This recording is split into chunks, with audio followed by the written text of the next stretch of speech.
recent U.S. and allied NATO military buildup in Eastern Europe, to the extent where there are simultaneously, or practically so, three major war games occurring. So-called Saber Strike, which is occurring in the greater Baltic region, Estonia, Latvia, Lithuania, Poland, Germany. The Baltics operation, Baltops, an annual military exercise of some scope, which includes 100 warplanes and warships, as well as a submarine, and an exercise including in parts of Sweden, called Arctic Challenge within the Arctic Circle, which includes 115 warplanes.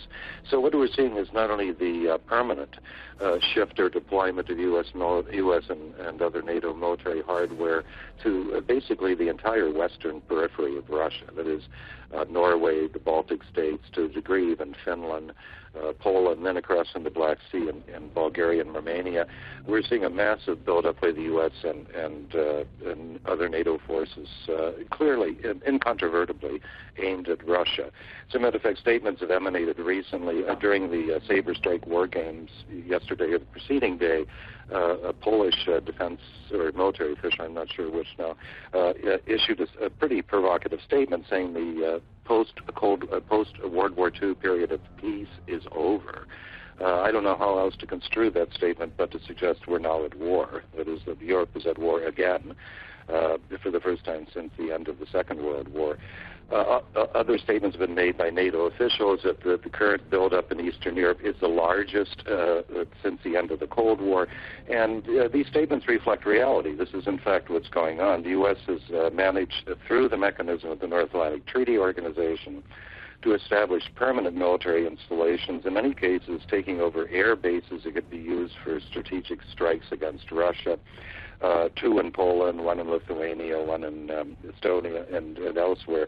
The U.S. has acquired at least 9 military bases in Bulgaria and Romania, and the eastern part of the Black Sea, including at least 3 major air bases. And this is what's been going on gradually since and incrementally since NATO expansion began in 1999, but has been intensified with a vengeance in recent months, to the point where the world truly ought to be alarmed. Not just Europe, but the world ought to be alarmed, because what we are talking about, as the Russian President Putin mentioned yesterday at an event when he signaled that Russia is going to develop 40 new intercontinental ballistic missiles, is that we have a situation fraught with the potential of a direct military conflict between the world's 2 major nuclear powers. A story you've acquainted me with is that the U.S. is now trying to build up defenses against potential cruise missile attacks from Russia and perhaps other countries, so that we now see the kind of talk we haven't heard since the most dangerous period of the Cold War, even with missile threats and nuclear missile threats between the world's 2 major nuclear powers. And this is all entirely attributable, in my opinion, and because I believe that Ukraine is simply the pretense and not the genuine cause. It is all attributable to the fact that the U.S. has, in the post-Cold War period, used, expanded, ultimately on a global scale, the North Atlantic Treaty Organization as the first instance in history of a global military alliance, one that we have to recall not only has expanded from 16 to 28 members in the post-Cold War period, but which now takes in as many as 50 military partners, so that we're talking collectively almost half the nations in the world are either full members of NATO or partners in various capacities. So that the threat posed by the post-Cold War revival and expansion of NATO cannot be overestimated. It has the potential, quite literally, to lead our planet and its people towards the worst catastrophe in history, which would be a nuclear war. Joining us now from Montreal via Skype is Michel Chossudovsky. He's with the Center for Research on Globalization. Many thanks for joining us here on Press TV, sir. Now, do you think it's in the NATO Secretary General's place to warn Russia against the situation in eastern Ukraine? Well, I think NATO has the ability of turning realities upside down, because recent reports confirm that it is not Russia which is supporting the rebels, but NATO and the United States are supporting Ukraine, not only with so-called non-lethal weapons, but also with military advisors, training, and so on, and that in fact they are now providing core support not only to the armed forces, but also to the neo-Nazi, National Guard. And in fact, the U.S. Congress debated this issue, and they said, yes, we will support the National Guard, but we will not support the Azov Battalion.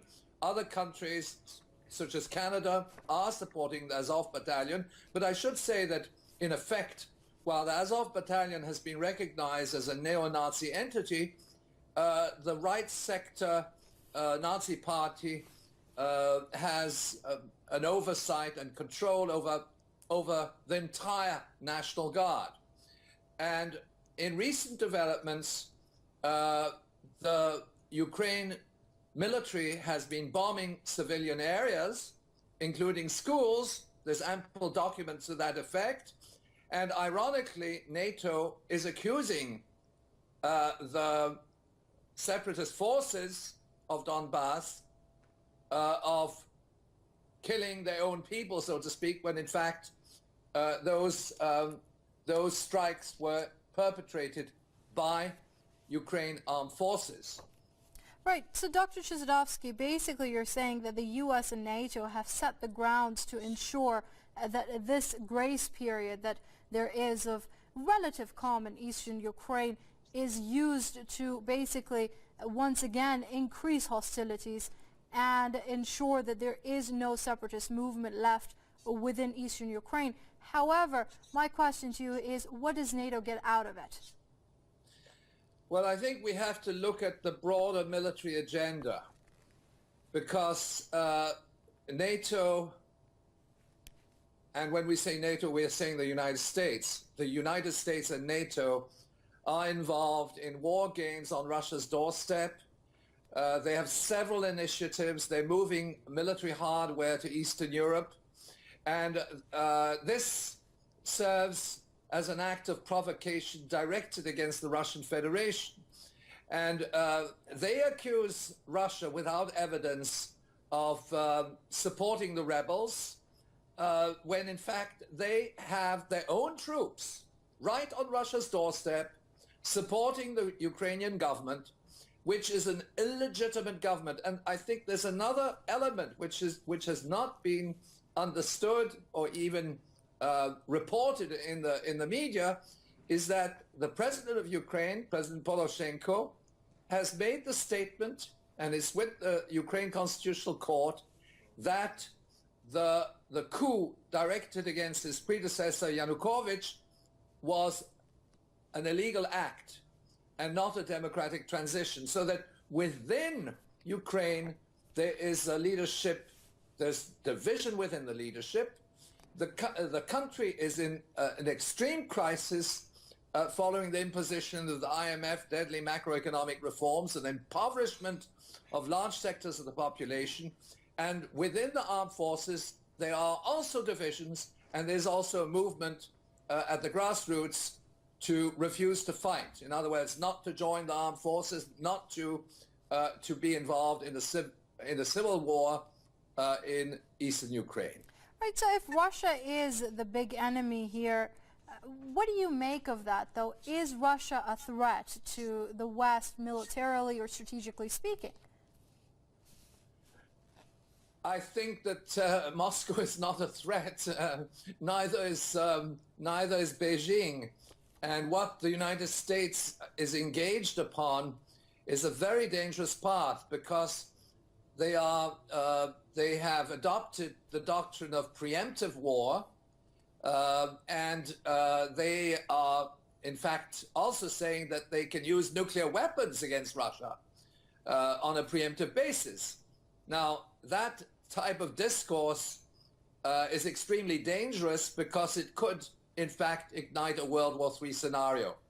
When they say that, first of all, when they say that nuclear weapons, the new generation of nuclear weapons, tactical nuclear weapons, are harmless to civilians and can be used against non-nuclear states, and that they're also threatening Russia with nuclear weapons, and this is very clear, it's been debated in the US Congress, we are at a very dangerous crossroads in our history.